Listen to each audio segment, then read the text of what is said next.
In our last episode, we deep dived into some video games.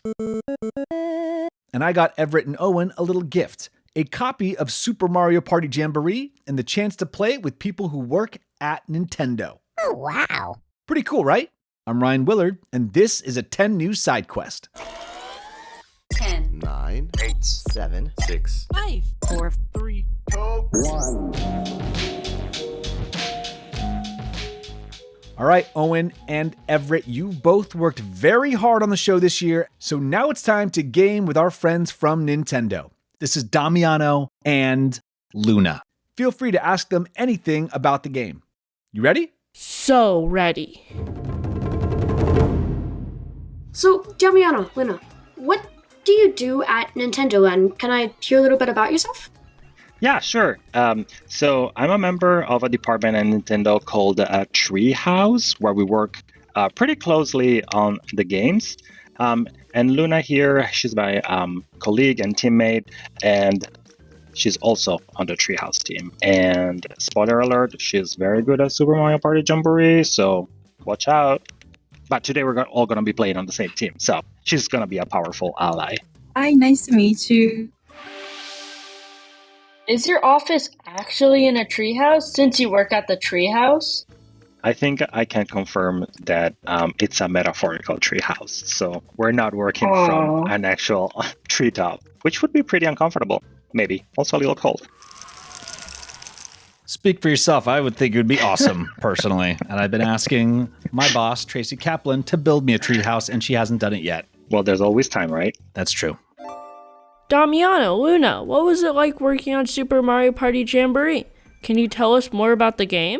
Yeah. So first of all, let me say that I'm very grateful to be able to work on games like Super Mario Party Jamboree. I know you probably think that we play video games all day at Nintendo, which unfortunately is not exactly the case, but we do get to play games, and that's always nice. And the Treehouse team had so much fun playing this game all together. Luna here is one of the main star stealers in the Treehouse. I'm usually the ones that gets really bad luck in Mario Party. So, when everybody hits like a 6, a 7, or a 8, I get a 2 or a 1. But about Super Mario Party Jamboree, this is the latest installment in the Mario Party series. And it's really jam-packed with so much content. So just to give you an example, this one has more than 110 mini games, which is more than any Mario Party game to date. Here I go! We can head over to the hot air balloon. And today we're going to be playing Bowser Kaboom Squad. Fun. So you see here we have 3 different stages, one with charging chucks, one with bomberbills, and one with typhoons. I think I'm gonna go with the charging chucks one, just to begin. Should we go with an easy Imposter Bowser or a normal difficulty Imposter Bowser? Why don't we go with easy for our first round, and then we see how it goes. Works for us. Start. Where are you? I can help you. Let me get these bombs.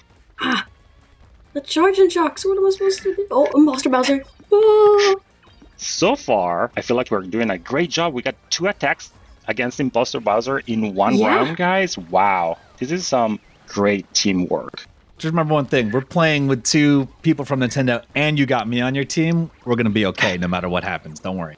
Yeah, we got Luna on our team, so you basically don't need to do anything. She's going to be winning the game. Alright, what's the biggest difference between Super Mario Party Jamboree and other Mario Party games?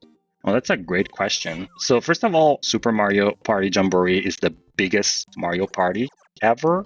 So over 110 minigames and 22 playable characters.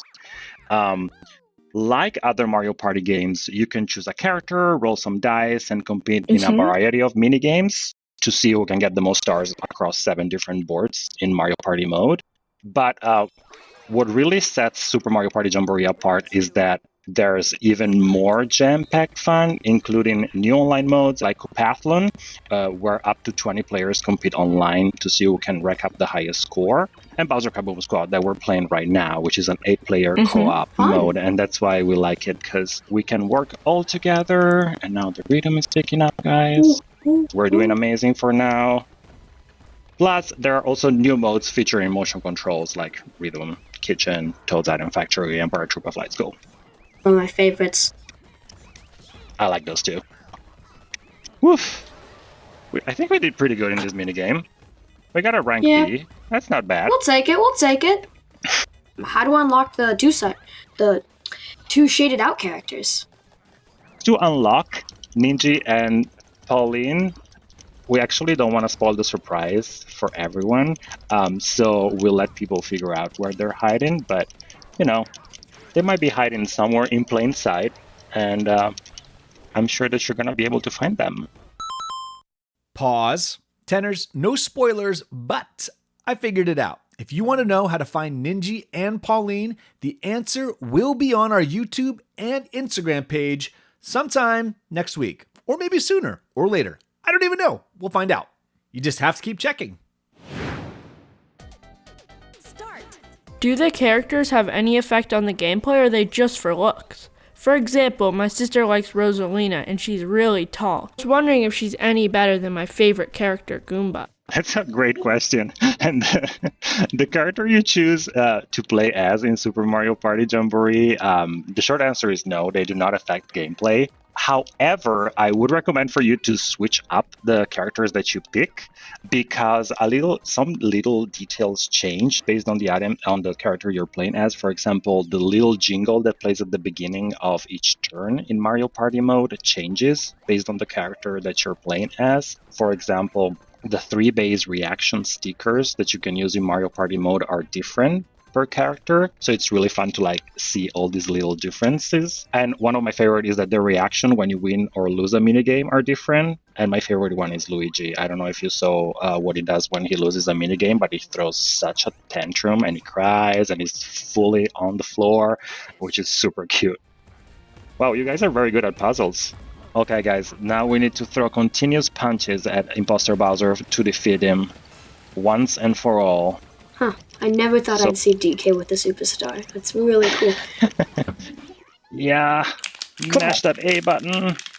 Nice. Look at Imposter Bowser flying. I love how the 4 of us are all mashing the buttons and Luna's just calm, collected, and somehow the most effective. I don't get this, how this all adds up.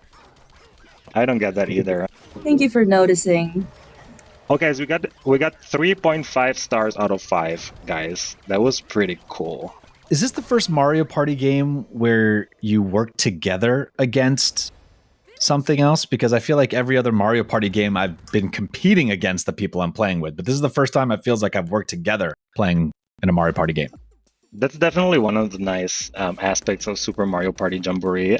This is not actually the only cooperative mode in the game. So if you want to take a break from competition, you can play online Bowser Kaboom Squad, or locally Rhythm Kitchen and Toad's Item Factory are also cooperative. And the Paratroopa mode can also be cooperative. So whenever you want to take a break from the competition, you can always head to one of these modes. Can you talk about the mini games and modes that use motion control? How do you play those? The 3 motion control only modes are Rhythm Kitchen, Toad's Item Factory, and Paratroopa Flight School. So in Rhythm Kitchen, you can cook to the rhythm using motion controls. In Toad's Item Factory, you and your friends can cooperate to help the Toads build Mario Party items by using motion controls. And in Paratroopa Flight School, as I was saying before, it's one of my favorite, and you can use 2 Joy-Con controllers per player to fly in the sky and work with your friend to act as a flying taxi, to carry different characters to their destination, or to compete to see who gets the most Parabidibas. And of course, there are also motion-controlled mini-games that you can enjoy in Mario Party mode if you toggle them on. If you don't like motion controls, you can toggle them off. And in minigame bay mode, where you can play all 110 plus mini-games at your leisure. Cool. That's really nice. Can you play Super Mario Party Jamboree in handheld mode as well as on the TV? Yeah, you can play Super Mario Party Jamboree in all 3 modes allowed by the Nintendo Switch system. So you can play in handheld with the controllers attached to the console. You can play in tabletop mode with the console on a table and the Joy-Con controllers detached. Or you can also play in TV mode like I'm doing right now on my TV with the console docked and the Joy-Con controllers detached. Of course, if you're playing with motion controls, you will need to be either in TV mode or tabletop mode because you're going to be holding your controllers with your hands instead of the system itself. But yeah, all three modes are possible with Super Mario Party Jamboree. Do you guys want to do one more round? Sure. Sure, Yeah. let's do it. Do you have any tips, tricks, strategies to beat my siblings and friends? I would say that if you're playing Mario Party, definitely you make sure to get those items and use them. So if you have coins, definitely get the items. Of course, be sure not to, use all of your coins, and then you won't have enough coins to get your star, which is also important. But so definitely get and use those items. Do you play like Jamboree at your house, like maybe with your family? Yeah, I mean, I do like playing Super Mario Party Jamboree. My family, actually, I live pretty far away from my family, but the fact that you can play online really helps because then I can play both Mario Party mode and the other online modes with them, which is really nice. What about you, Luna? Do you like to play Super Mario Party Jamboree at home? I do. I played it plenty with my friends, actually. I haven't tried the online mode yet, but I invited a couple of friends over to play the Mario Party, and we had lots of fun. Did you win? Of course I did. You don't even have to ask. Come on. Shocker. Thank you guys so much. It was really cool playing with you guys and hearing some Nintendo insights from people who work there. Thank you for playing with us, guys. Honestly, this has been one of the coolest experiences I've ever had as a gamer. Before we go, Luna, since you're obviously the best of all of us, do you have any last minute tips on Super Mario Jamboree that I need to know about to beat my sister? Steal the star. That's the way. Got it! If Luna says it, then the stars must be stolen! All right, Tenors, that concludes our 10 News Sidequest. Thank you, Damiano and Luna, our Nintendo Treehouse friends, for joining Owen, Everett, and myself. If you want to hear more video game stuff, leave us a review, comment, or drop us an email at hello@the10news.com and let us know, because then Cap will let me play more. Our regular 10 Things You Need to Know will be back on Thursday. I'm Ryan Willard. Thanks for listening to this 10 News Sidequest.